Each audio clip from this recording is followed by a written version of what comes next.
So the other striking thing for me was to find out that there was a family called Equiano family, and there was a boy who was sold in the days of slavery in this family. Yes, this was the family, this was the village, this was the very spot from where this boy was taken. In the early 2000s, the resilient and daring writer and researcher, Professor Catherine Acholonu, took on the challenge of tracing Olaudah Equiano's ancestral roots. Who is Olaudah Equiano, and why is he so important in African history generally and Igbo history specifically? Olaudah Equiano was a former enslaved African who bought his freedom, became a powerful writer, and helped shape the movement that led to the abolition of the transatlantic slave trade in Britain. As the English professor Vincent Carretta later wrote, Equiano was a self-made man. Olaudah Equiano's autobiography, The Interesting Narrative of the Life of Olaudah Equiano, published in 1789, became the first and most important slave narratives ever written. It exposed the brutality of slavery to a wide audience and directly influenced public opinion and parliamentary debate in the years leading up to Britain's abolition of the slave trade in 1807. But also of great importance to us is the fact that the book contained the earliest written account of the cultures and customs of the Igbo people. But who was Olaudah Equiano before he became a global abolitionist? From Equiano's own account, he was born around 1745 to a respected, most likely affluent family in a village he referred to as Esaka in the interior of present-day southeastern Nigeria. When he was about the age of 11, he and his sister were kidnapped by slave raiders while they were alone at home.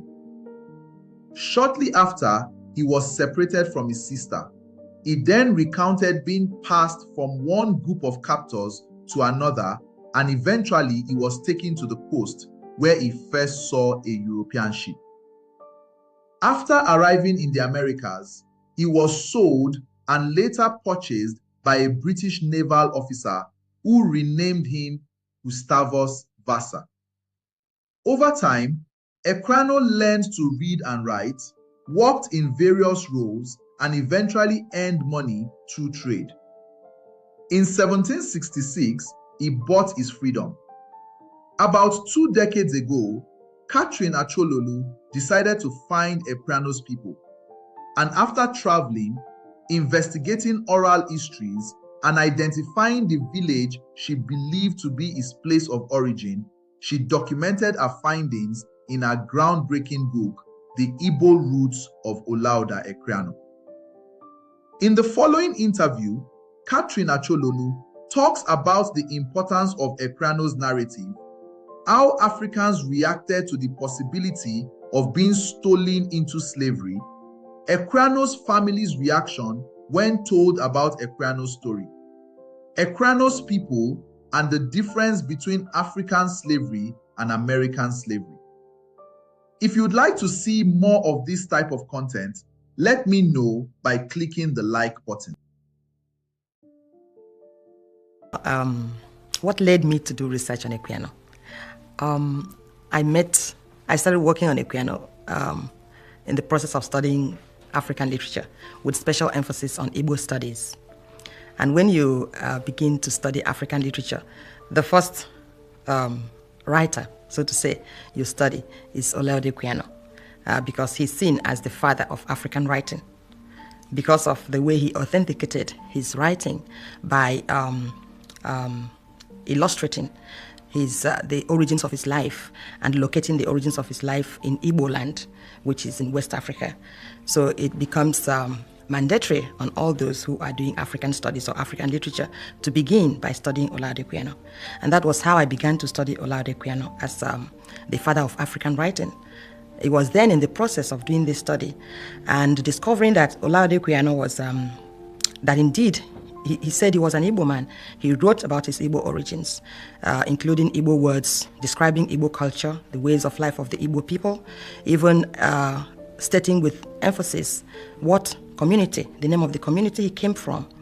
But what was difficult for scholars to identify was the actual location of this town where he came from. Scholars were not agreed as to what part of Igboland he came from. It was sure that he was from Igboland because he himself said he was Igbo. But then what was problematic was what part of Igboland he came from. And that was, I felt, by the time I started reading Equiano, with the evidence given in his work and the linguistic suggestions he himself gave in his writing, it became clear to me that it wouldn't be very difficult to locate him if one would only give it time and move around Igboland asking questions. It would not be very difficult to locate him, his origin. So this was what moved me. So I was struck by the fact that he was very much interested in locating his origin. It wasn't just enough for him to say he was Igbo or to write about his African origins and his sufferings in the hands of his slave masters, but he was highly interested in locating, in having his readers know where exactly he came from, who he was.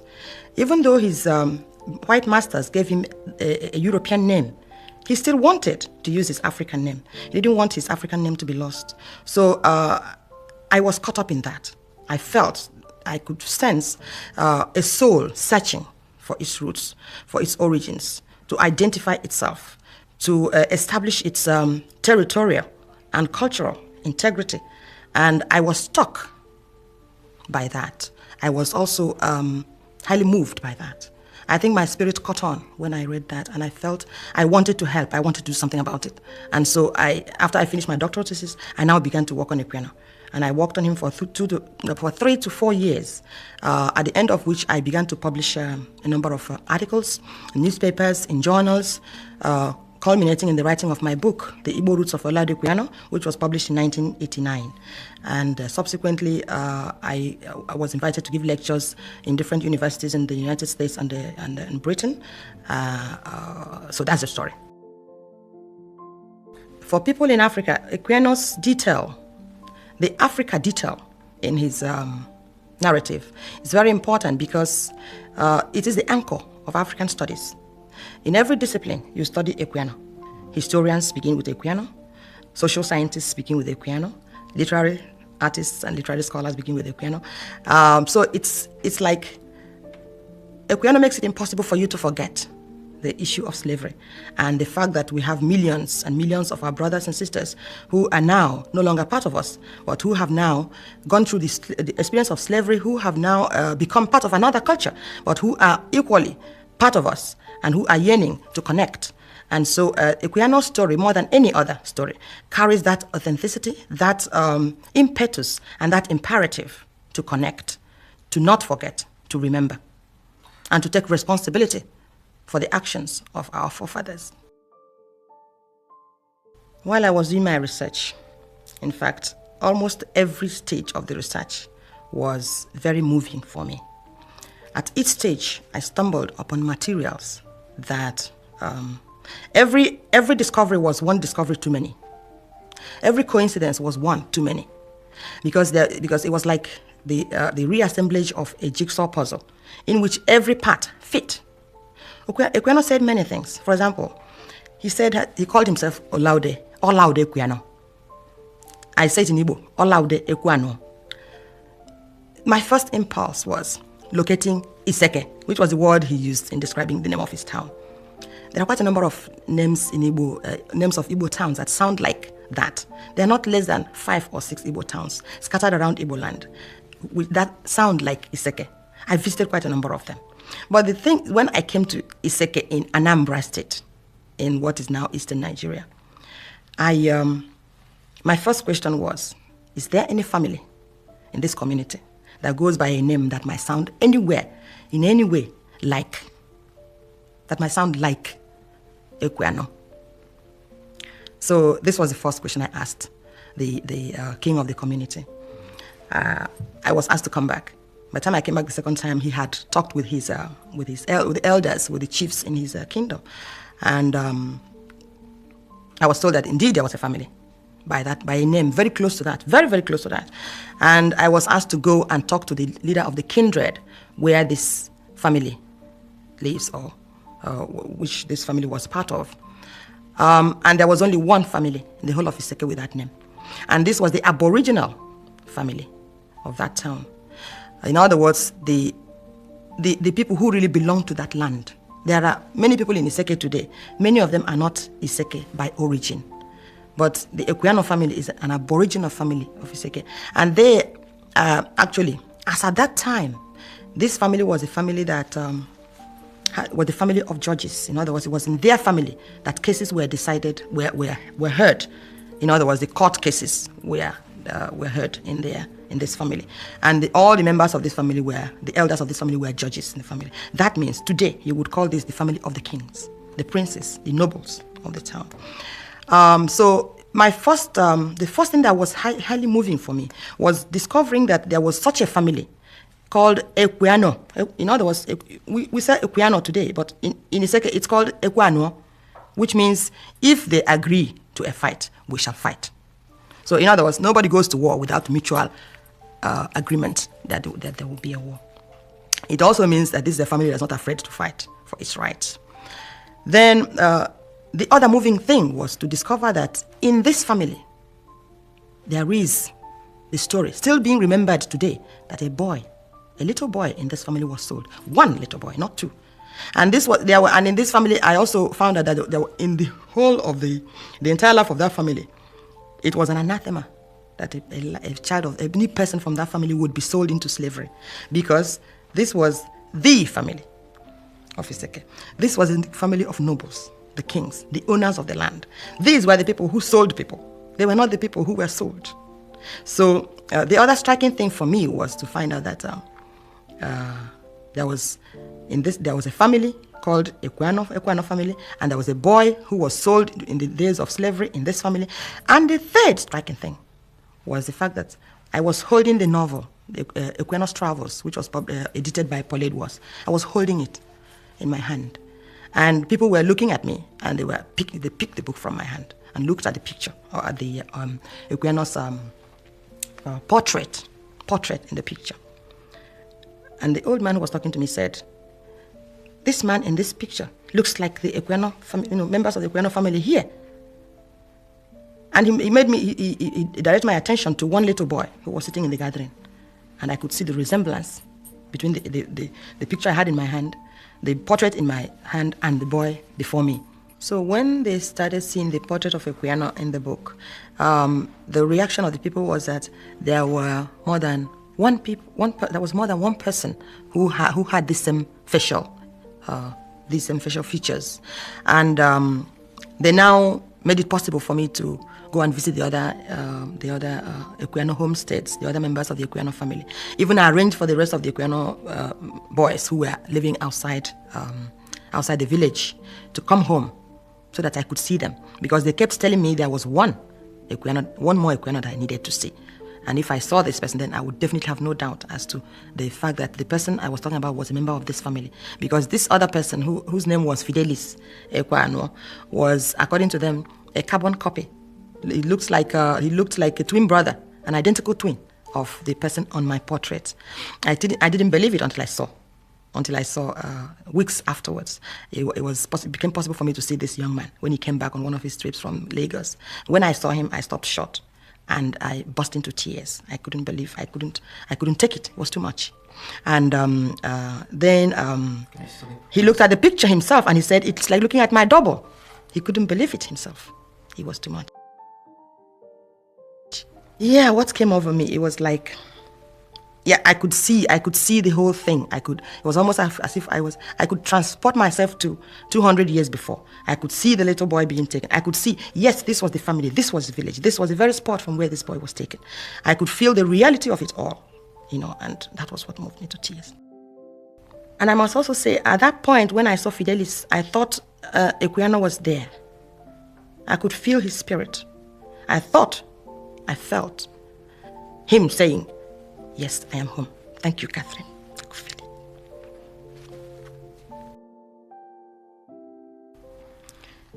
You see, in those days, some slaves were sent out of Africa and some were retained in Africa. Many African nobles kept slaves, rich people kept slaves. And so at that time, his people could have thought that he must have grown to be a rich man or a big man somewhere in faraway Africa, but not necessarily outside Africa. Nobody had any idea what happened to those who left the shores of Africa. Nobody had any idea whatsoever, because at that time, those who went beyond Africa never came back. Nobody could tell the story. It was only after the colonial masters began to return with the freed slaves, some of whom had received some form of education and were coming in as missionaries. This was the time when the stories began to filter in. But by this time, Equiano's story had already been written. No way. The people that I spoke to, there was not a single literate person among the people I spoke to, because Iseke is, sorry to say, quite a backward place. There is no industry, and so all the young people who were literate live either in Onitsha or in neighboring Ihiala, which is the closest thing to a city or an urban town. And then many of them also live in Lagos. People I spoke to could never have ever even heard about the book. And this book is also, in fact, is a reference material. It wasn't read in Africa like a novel or anything like that. And I never even saw the book or stumbled upon it until I began to work on Igbo, on African studies, with special emphasis on Igbo studies. So this is a book you find only in the libraries. You don't find it in marketplace or anything like that. It was unbelievable. Villagers began to gather. People heard what was happening and were coming. It was like a masquerade ceremony. It was like a big festival. Something was happening. People were coming to listen. I became like a griot. They sat around the village square listening to me. And, they were all full of surprise and shock. And, people were saying, come and listen to what happened to somebody who saw our son. Who knows what happened to our son? The one who was lost, the one who was kidnapped. Come and see. People are talking about him. They say he became a big man in the white man's country. And they wrote about him in a book. They brought the book. Come and see, things like that. That's what was happening. So people were coming, clustering around me, asking questions about him. What happened to him? And I was the one who was supplying them with information about what happened to him. First of all, the first thing that I met when I went into the village was disbelief. They wouldn't believe me easily. They didn't believe it was possible for, why did it have to be their son? So many people were sold. Why did it have to be their own son who would have written a novel, who would have written a story that became popular and people are talking about him everywhere in the world? It was disbelief. They didn't quite believe me. And then also they were withdrawn from me. They were watching me suspiciously. They didn't know my mission. They didn't know why I was there. So I had to kind of get around it by talking to the traditional ruler to allow me to prepare their minds and for them to allow me to talk to them, for them to respond to me, for them to answer my questions. So there was quite a lot of preparatory stages to them opening up to me, because they didn't know me. And there was no reason why they should open up and talk about their son. And also they were afraid that perhaps people were beginning to ask questions about this boy who was kidnapped and sold into slavery. And perhaps the white man was coming to find those who were guilty or whatever of that crime. And perhaps somebody was going to go to jail if they confessed that something like that happened to their child. So there were quite a lot of difficulties that I had to encounter before they were able to feel free and talk to me. When I started to tell the story, some people began to cry. And other people were just shocked. And people felt sorrowful. They felt guilty too.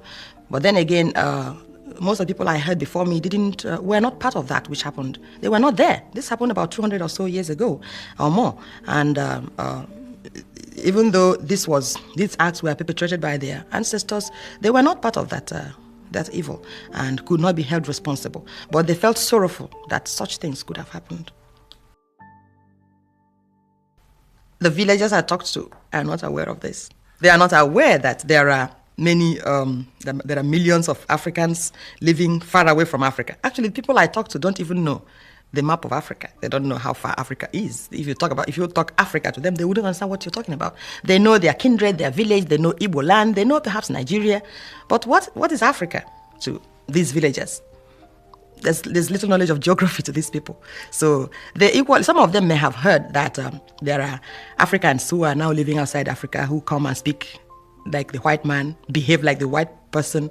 But, and they also must have known that there were people sold into slavery in those days. But the details of all that and how it came to happen and what is the fate of those Africans who are now living outside Africa is not known to these people that I talked to. These people were essentially rural that I talked to. The direct impact of the slave trade on Africa was the loss of millions of men, women, and children who, had they been still living in Africa, might have contributed to the mental, technological, intellectual development of Africa. It was a great loss of human resources. It equally contributed to the debasement of Africa's image and identity in the eyes of the world. Africans were viewed with the same disdain as their enslaved sons and daughters outside Africa. So the Europeans, Euro-American culture kind of viewed Africa as just as they viewed the slaves in their possession. So in this way, Africa lost face, Africa lost mind, lost soul, and lost, in terms of progress, technological and intellectual. Well, as at the time Equiano was captured, he was a little boy. According to what he said he was 11 years old. I have the feeling he might have been older, because in Africa, people tend to think they are younger than they actually are, because there are no records. And also, people don't age very fast in the natural environment. And the instruments for measuring age are not often there. For example, time moves very slowly because people are slow. When people are slow, they don't recognize the passing of time. And so, it even affects age and all that, but that's another matter. Equiano was growing up in an environment where the sky was his limit. The sky was his limit. He had everything going for him. He had rich parents. He was of a noble parentage and family, extended family of judges. And from my findings, actually, it wasn't only his father who was a judge. His uncles were judges too. And the actual chief judge of the village, or the chief elder, or put it like, call it the king of the village, was his senior uncle. This was what I gathered from my research. So Equiano had everything going for him. There was money, there was name, and he was a favorite of his parents, according to what he said. So his parents loved him, and he was very close to his mother, who was in the process of teaching him to become a warrior. And he was equally very close to his father, who always took him to the court where the cases were adjudged, and he always carried his father's bag. In other words, in Africa, in Igboland, a boy who carries his father's bag and follows his father around is the person who is being tipped to follow after the father's profession. If the father is a farmer, he will be the farmer. If the father is a judge, he will be the main judge of the family. If the father is a trader, he will be the person who will become a trader after the father. The others could go into other trades, but he would definitely follow after the father. So by being the person who was carrying his father's bag, his father was grooming him to take over from himself. And so this was the society where he lived. And from all we gather from Equiano's story, there was no tension in his community. His people were a nation of dancers.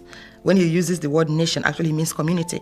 Because in Igboland, from my research, I found that the Equiano people, the Iseke people, are people who lay emphasis on music and dance, and their culture. Music and dance are integral to the culture of these people. In everything they do, they dance. They dance from morning till night, and dance and dance and dance. And they have all kinds of musical instruments. People hire them to go and make music for them in other parts of Igboland. So these are the Igbo people call Iseke people, the music people, the dance people. So Equiano had a joyful childhood. He had joyful origins. He would never suspect that he would have had the kind of fate that he had. That Equiano was captured shows that anybody could have been captured after all said and done, and that all the structures that were put in place to protect the children of the nobles could not have been foolproof. And one way or the other, I think, perhaps it was Providence, the hand of Providence, that made it such that Equiano himself was captured, because in the process of a child from that kind of noble family being captured, the noble families would have seen themselves that this practice is self-destructive, and might have thought about eradicating this practice. And also the fact that Equiano had all the wonderful and powerful qualities he had. He was intelligent, he was daring, he was bright, he was strong, he had confidence, he had courage, he was looking up to a bright future. The fact that a child like that, a person like that was captured and put into slavery, perhaps was marked the turning point in slavery itself, in the practice of slavery. Because then he used all those qualities to fight, to make sure that the story of the slave was heard, that the practice of slavery was condemned, and that the evils of slavery, the brutality of slavery was made public, both to the slave masters and to the enslaved, and to the Africans themselves who had perpetrated this evil. So I think, in a way, Equiano's capture was a positive development in the history of slavery, because then, with the weapons of character which he had, he put it all in the fighting against slavery. Definitely, when Equiano was captured, he was afraid. He was expecting the worst, but he didn't know. He couldn't describe the worst. It was not possible for anybody to describe something that he had never experienced. Equiano, from experiencing slavery in Africa, he would have thought that he would just, that he might be. You see, there were different kinds of capturing. There were people who were capturing people for killing them and making ritual murder and things, for ritual practices and that kind of thing. So they were called headhunters. These were people who sold human heads to for burials of kings and people of that nature. So Equiano must have been expecting the worst. He must have been expecting that he would die, or he would be sold into slavery. He would either be killed by headhunters or sold into slavery. So he expected the worst. But I am sure he never imagined that which actually happened to him. All the gory details of the emotional trauma, the psychological trauma, the physical trauma that he went through. I don't think he would have ever imagined anything like that. And nobody, except those who actually experienced it, can ever imagine that such cruelty is possible from man to man. Well, you see, Equiano's family must have had their own slaves, because every family of a rich man, had slaves. And from my research on the way slaves were treated in Africa, I know that slaves were treated almost like everybody else. I mean, the only difference is that there are certain things that the slaves are not allowed to do. But they live in the same compound, eat the same food. The children go to the stream and fetch water all together. They go to the forest and catch firewood, and everything else. Everybody does what everybody else does. But the thing is, the sense of ownership, or the sense of lack of freedom, is there, and the slave was not free to leave the compound or homestead of his owner and go to another homestead or go home to his parents. He was not allowed to go home to his parents. And if he attempted to escape, he would be perhaps sold further or killed or whatever. So it was difficult for slaves to escape. But then By comparison to what happened to slaves or people who were considered as slaves in Europe and America, the people who were being handled as slaves in Africa were in heaven by comparison to that. So I am saying that Equiano himself must have been living with slaves, playing with them, with the children of slaves in his father's compound, in his village, going to the stream, fetching water with them, making friends with them, eating with them. So this, of course, would not have disposed him to begin to imagine the kind of thing that would happen to him outside Africa. So he would never have imagined the kind of thing that happened to him. He would have thought it wouldn't be, the worst that could happen to you would be death. After he was removed, after he was captured, the worst he was expecting was death. But what he got eventually was worse than death. Yeah, with regards to the impact of slavery on Africa, I say that slavery and the transatlantic trade created a great loss in natural resources, human resources, intellectual resources for Africa. Because most of the people who were removed from Africa were actually, from what my research has revealed, these were actually the people who would have led the vanguard for change, for development, for progress. This is because, you see, Africa's culture, most African cultures and customs and African communities were very much afraid of change. Africa, the way it handles culture, it makes culture to look as if culture is an end unto itself. Culture is not an end unto itself. Culture is a process, is a vehicle for development. So, but in Africa, nobody wanted change in those days. Once anything was said to be customary, it was taken as law. It is the culture of our people, it is the custom of our people that children do not question their parents. And so it was law. And if a child questioned its parents, it was seen as an abomination. If a woman questioned her husband on issues of family or beyond family, it was seen as an abomination. If people asked questions, children asked questions, if somebody wanted to know why and wherefore or where, or asking questions about why things were done as a way of challenging the status quo, that person was seen as a threat to the continued existence of that community and that culture. And as a result, such people were quickly removed in order to maintain the status quo. So so you will hear people say that many people were made slaves or were sold because they committed abominations or because they were criminals. To be a criminal is something you have to define. What is an abomination in Africa? If a woman bears children and bears twins, she has committed an abomination and she was treated like a criminal. If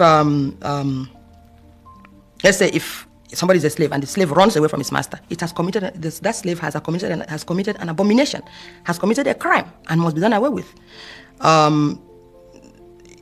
If you question the status quo, as I said, if what you do today and people would hail you, for example, you fight for human rights, people would hail you. In those days, if you stood up for the rights of the people, the rights of the common man, if you stood up and questioned the position of the nobles in the society, then you were considered a threat to the community. And then somebody would arrange for that person to be removed. So in this way, most of the people who would have spearheaded development, who would have brought new ideas, who would have been the harbingers of change, in fact, who were the harbingers of change, were removed. And millions of those who were actually removed were people who had the questing mind. And these were the kind of people who eventually became inventors, who became people of great ideas, who brought about great ideas and theories and whatever. So I feel that because of being afraid of change, because of the urge to maintain the status quo, because of being overprotective towards its culture and its traditions and customs, Africa actually caused an exodus of some of the greatest minds ever born on the continent. And that is why Africa has remained mentally timid and technologically backward.